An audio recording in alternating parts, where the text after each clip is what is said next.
Try natin itong pinadala sa ating brushless, cordless angle grinder.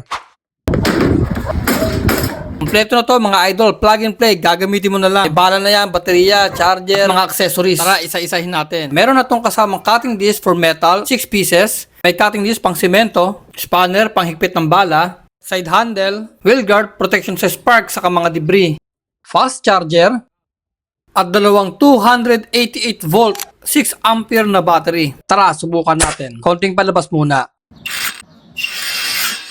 Kaya niyo yun?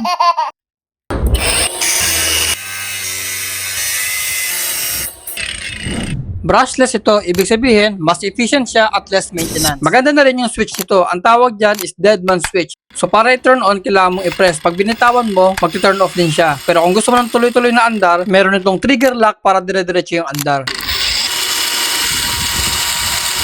Meron din itong variable speed control para sa iba't ibang klase ng trabaho.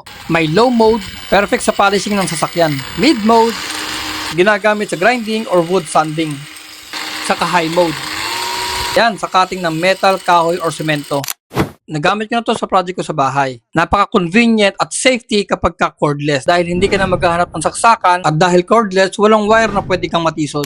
Gamit na gamit din yung box para organize ka kapag ka nagtatrabaho. So kung gusto nyo ng portable, efficient at madaming nagagawang angle grinder, i-check out nyo na andyan sa yellow basket sa baba. Eksaktong tool na nasa video.